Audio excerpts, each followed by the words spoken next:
What is up, you guys? It's your spiritual friend godmother, and I am back. Okay, I'm back with another reading. So we're gonna go ahead and do a quick morning, fresh off the wake up, my baby at school type of reading. Okay, I don't really know what the topic is. We're gonna kind of get into it. We're gonna kind of see what spirit has for us today because I don't have anything specific. So yeah, my stomach is growling. It's giving like you hungry for something, hungry for success, or the need to like nurture yourself, or even like I'm hearing like routine, hungry for a routine, trying to switch up your routine.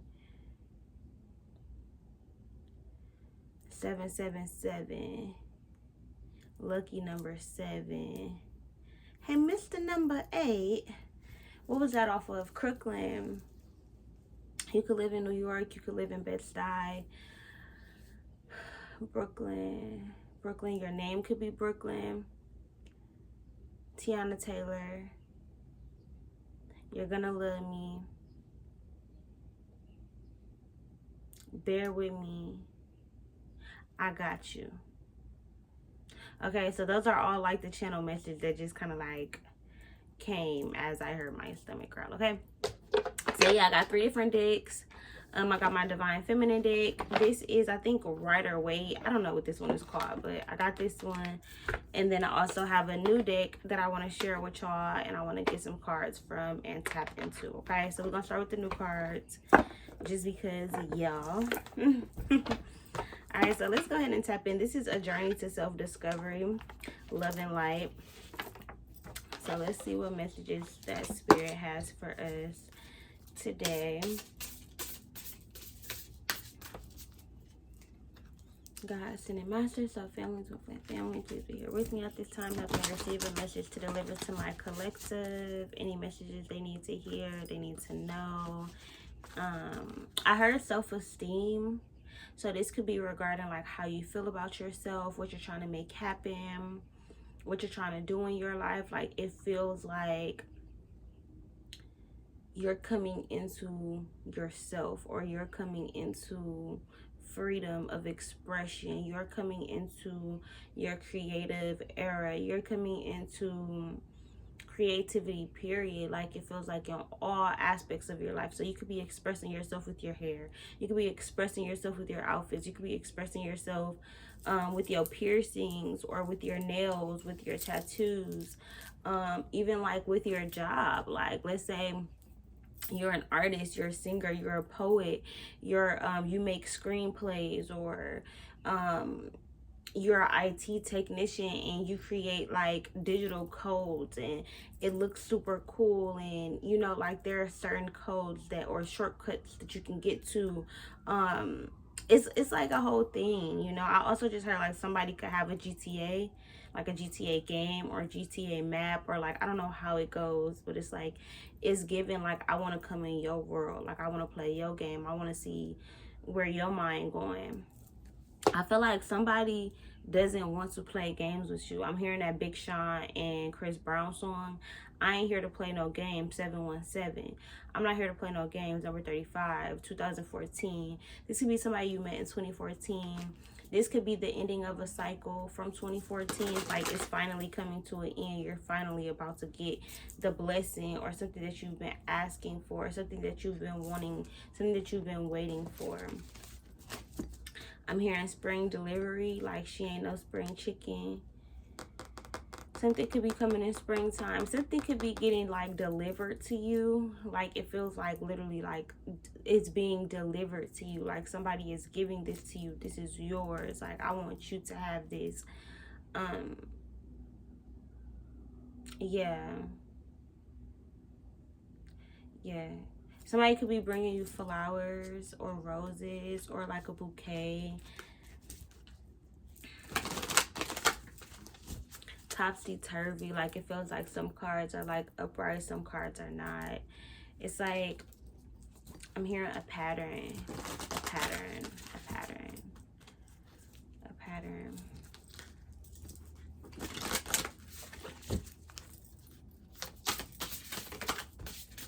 Like be careful. Master got your toe. Like, today is, I believe it's the 28th of February, and I believe we're doing like a blackout, like, even if you're not black and you know you just support the cause, or you support change within our community, within the world, within America. We're not buying nothing. We are only supporting black owned businesses, and I think we do this every year. I don't know, but I know Mama is just like, she on that. So I'm also seeing 365 kids. So this could be like boycotting like a Walmart or like a Target or like a big corporation, Starbucks, Chick-fil-A. I heard KFC, but I don't know if they did anything for her. I just heard that in my head. So yeah, it's kind of just giving like civil rights, or like standing up for your rights, standing up for yourself.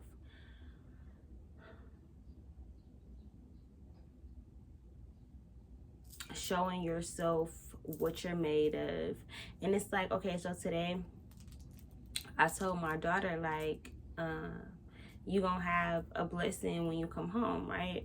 But then yesterday I had spent the little dollar that I randomly had in my purse, and I was thinking this morning, like, damn, you know, like, I don't got no money to give her. Like, I don't have a little blessing to give her, because when she come home from school, sometime I be at work until 8, and her bedtime is 8. So it'd be like, dang, like, I don't want to not get too much time with her.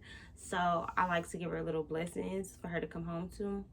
And like a week or two ago, I had got a tip at work, and I put it in my purse, and I'm like, well, this is gonna be for emergencies. If I'm ever at work and I want some food, or I need to get on the bus, or shit, anything could happen, like, I'm gonna just keep this couple dollars in my purse, in this little tiny area of my purse. So today, this morning, when I thought I didn't have the money, or I had spent the dollar that I had, something clicked and reminded me to check my little coin purse, or my little makeup bag or whatever. I checked it, and I not only had a $5 bill, but I also had a little single. So I'm like, okay, cool, that's $6 for a little kid, like a blessing. She had a book fair today, and she spent all of her own money, so she don't got no more money in her piggy bank, and she feels some type of way about that. So I just wanted to show her, like, don't be afraid to spend money. Like, it's gonna always be around, it's gonna always come back. Like, we frugal, yeah, we spend wisely, but also, like, you're abundant. Like, God loves you. Like, the blessings are not stopping. So I try to let her know that in a way where, you know, like, she's able to see it. Like, she may not always understand what mommy be talking about, or, you know, whatever like that, but I have to show her examples. Like, I have to explain things to her so that she can see it for herself. So when I'm telling you, you don't have to be afraid to spend money, because it comes back to you abundantly. As you spend it, as it the more you spend, the more you make. I don't know how to explain it, but it's just like telling her that, like, as you spend it, it comes back to you. Like, that's basically what I told her this morning. So now she going to school thinking, I don't got no more money in my piggy bank. And when you come home, it's gonna be like a blessing from God. Like, you know, I just thank you, God. Like, you know. So this feels like you're setting yourself up. So this is like saving money, putting little money away, putting little food away, getting your pantry stocked up, getting your dry goods, getting your canned foods, starting to can yourself, starting to make your own bread, starting to make your own foods. This is like really, truly, like, preparing for something, and like the world of domination. Dun, dun, dun, dun, dun, dun. Bring it on. It's like, when you have something good and worthwhile, like, people are going to copy you, people are going to follow you. And this is like learning to use your discernment when it comes to friends, when it comes to family. I feel like I'm hearing like two different things. It's like this balance, this energy of balance, where it's like, on one end, you have people who are copying you because they are inspired. You have people who are copying you because they like what you're doing, they want to be like you, they are intrigued by your message, or by your goals, or by the mission at hand, whatever it is that you're trying to accomplish. People are intrigued by that.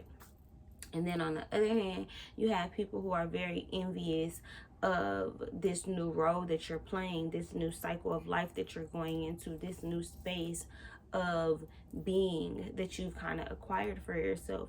So, like I said, you have to use your discernment, even that is a gift from spirit. I don't know why I'm being told to like show y'all this. My baby is like, I don't know. I don't even know what these are. I think these are like special editions, something. They're super heavy and they're rare.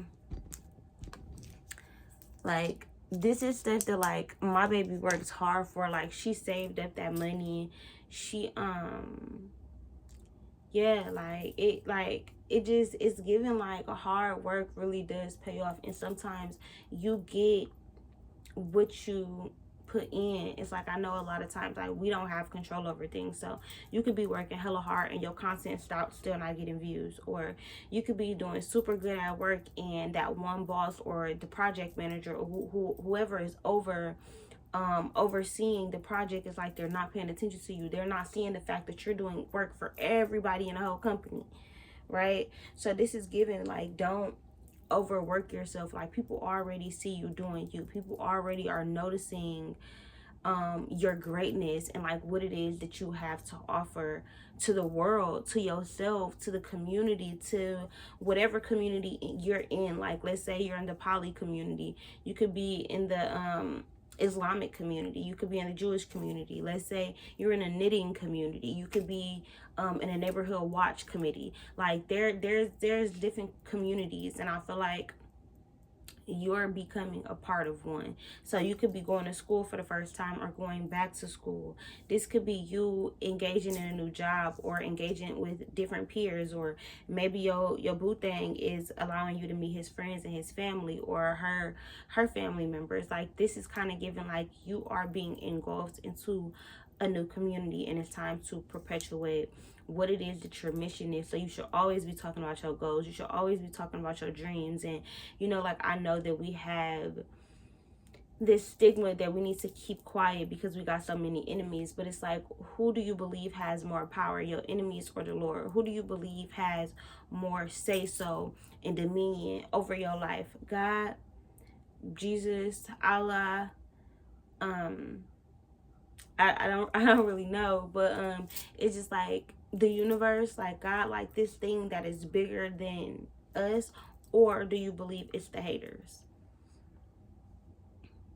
Because at some point you're giving your power away. Like, I was saying to myself the other day, like, this dude that I was dealing with, he treat me some type, like he treat me like he don't really care type energy. Like, he treat me like he don't care. So I stopped dealing with him. Like, I'm not gonna engage in something that's not good for me. So I had to ask myself, like, why do I fuck with him so much? Like, why do I like him? Why do I want him to like me so much? Whole time it's like one of those I need to know my worth things.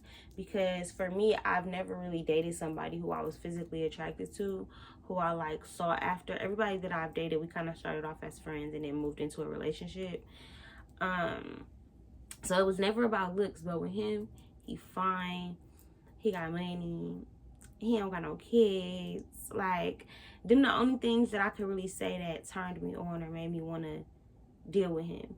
So like, looking back, I had to say for myself, are those reasons enough to allow the mistreatment? And to some people, maybe it's not mistreatment, because it's like, we friends, we cool, we kick it, but I can't get no sex. I'm asking you to hang out. You're not really like, you kind of like, okay, let me call you back after I get done working. Let me do this. You're not calling back.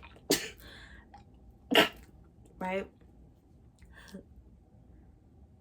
So it took me looking at myself like, damn, do I not know my worth?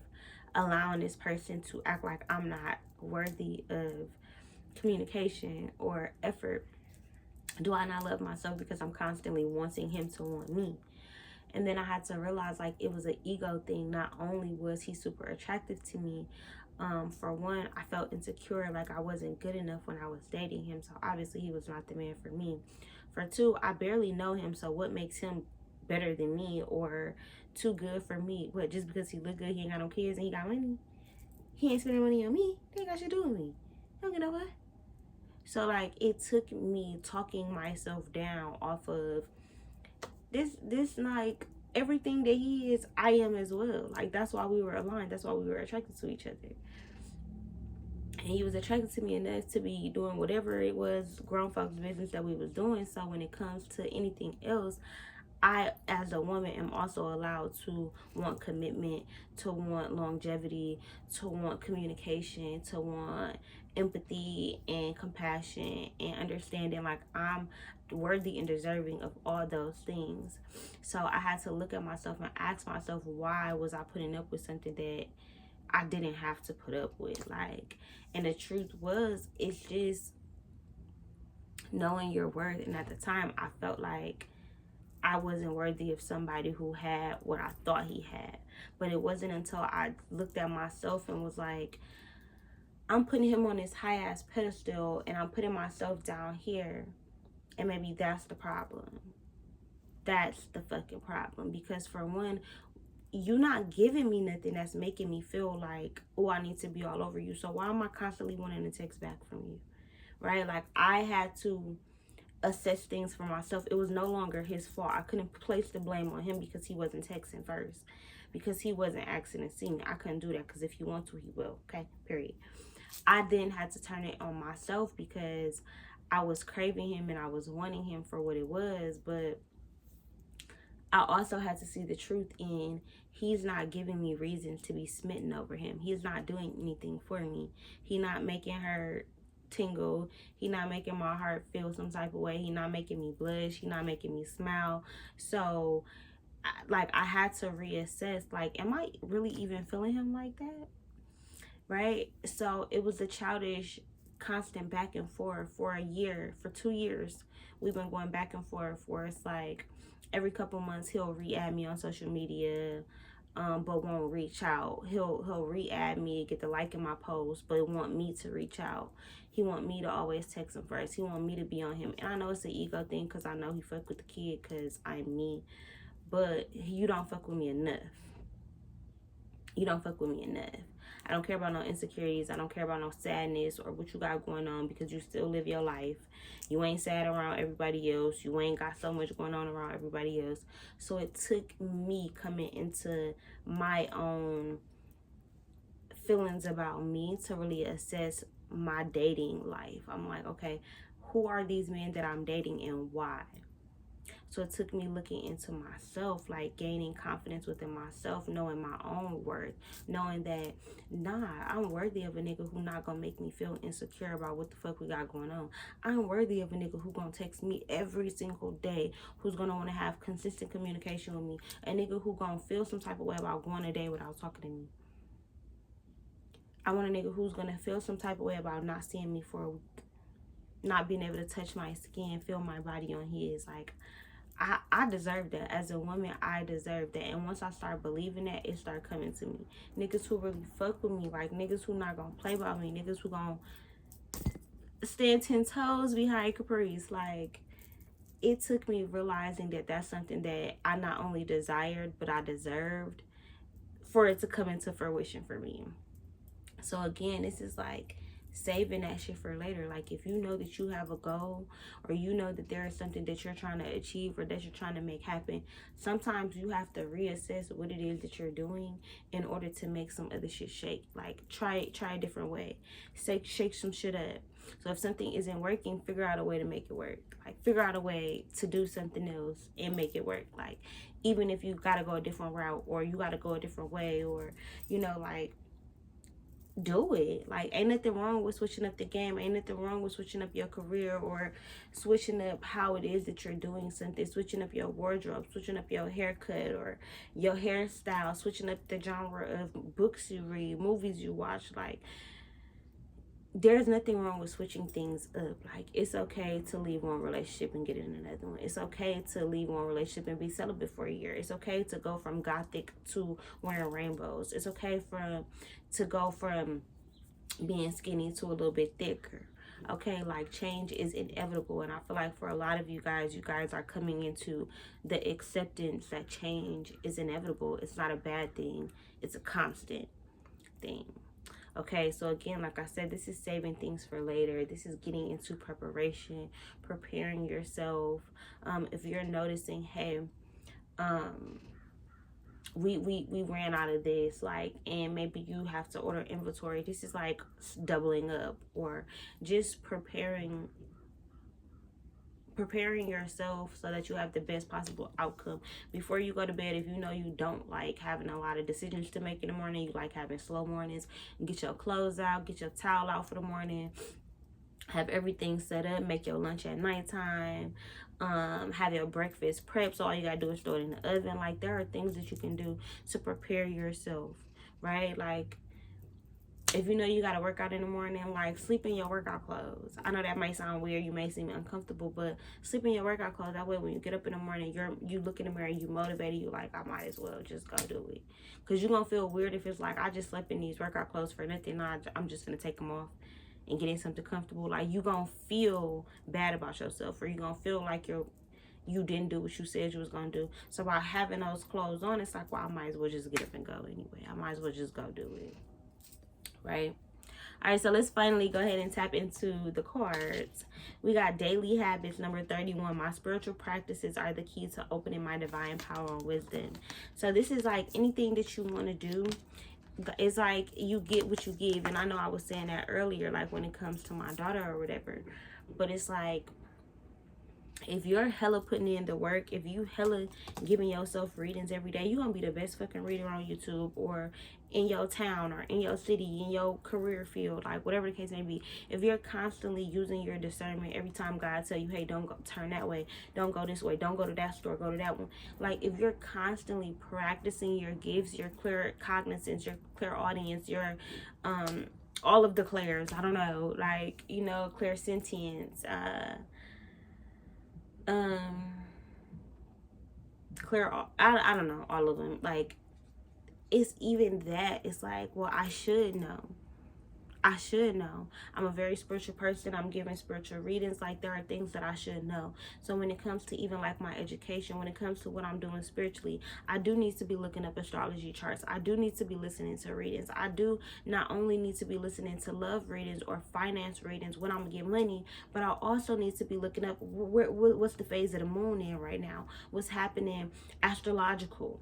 You know, like, how is astrology affecting what's going on in the government? Like, certain things I need to know. Things about my chakras, doing research. This is like, you say you want to start this business. You say you want to get into Forex trading. You say you want to get into Prize Picks, or you say you want to get into like owning properties or real estate or life insurance, or you say you want to get into being a playwright or writing movies, starring in a Tubi movie. You say you want to be the person who makes snow globes. You want to be an animal researcher, developer, a company, like whatever it is that you say, but it's like you're not doing the research, or you're not putting the work in behind it. So yes, you may be good at your job. I'm good as hell at tarot readings.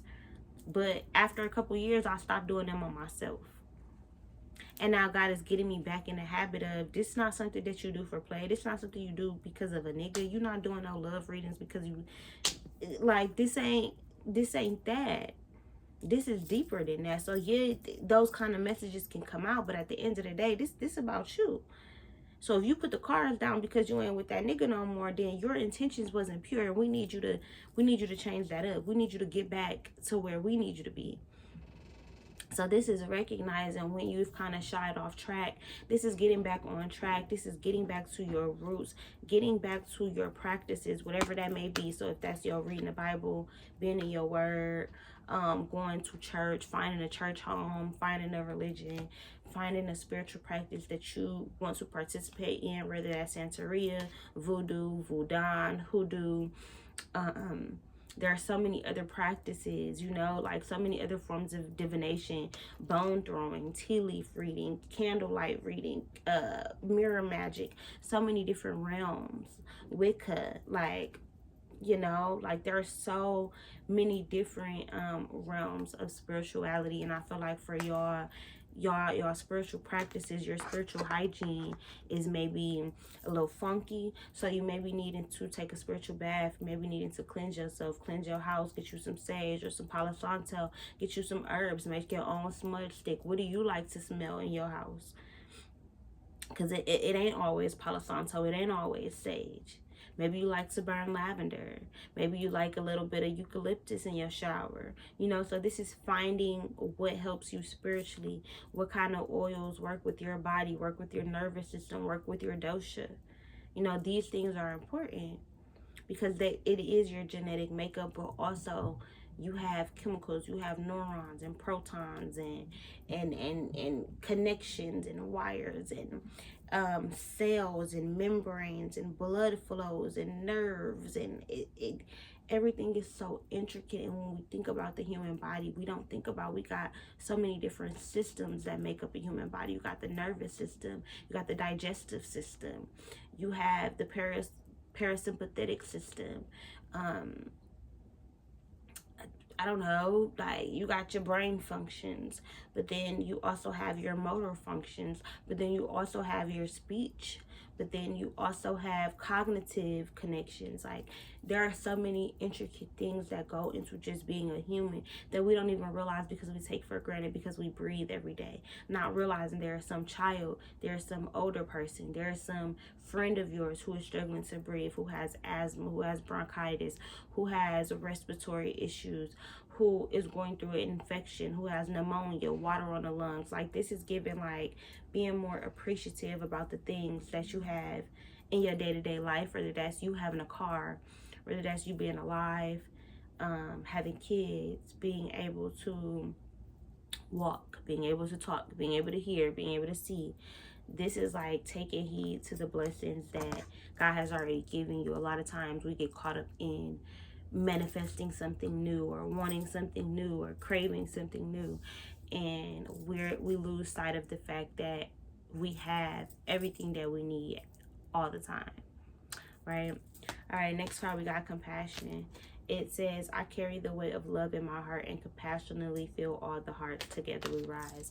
So this is being able to have empathy. This is being able to feel love and have respect for people. This is being able to see people for who they really are and usher in forgiveness. It's like letting go, letting that hurt go, like letting the stress of life just kind of wither away from you. It's like it happened already. Letting tomorrow be tomorrow, stuff like that. Like it feels like a weight is being like lifted off of you in love and romance and career and finances. I feel like if you've been stressing about your financial situation, you're kind of coming into like a rebirth, or you could be getting your first paycheck this week, a big paycheck, Five of Swords, where you was in like competition or mental conflict, feeling like you had to win or you had to have a victory. You're now realizing like you don't have to hurt anyone else. You don't have to step over anyone else. You don't have to rub it in somebody's face when you get your blessings, because the blessings are abundant. They're going to keep coming, right? So you could be coming out of this energy of mental conflict or mental solitude, like wanting to isolate yourself, wanting to win, being a little bit prideful, being a little bit selfish, being a little bit greedy, being stingy, not sharing your energy. Like this kind of feels like you could have just been feeling blue, like this gem up here, just feeling a little bit sad or just in negative energy, being very defensive, having your sword out when it's like, nigga, we not even fighting. Well, why do you got a sword? It's giving like, what's up with you, bro? Like people are probably checking on you, wanting to check on you, or there could potentially be somebody that you need to check on.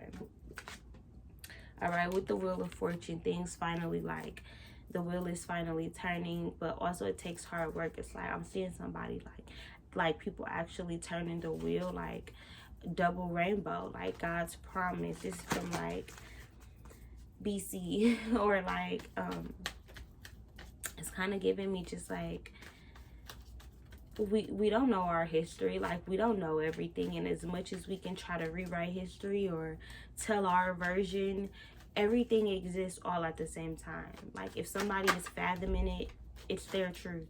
It's a reality for somebody, regardless of if it's real or not.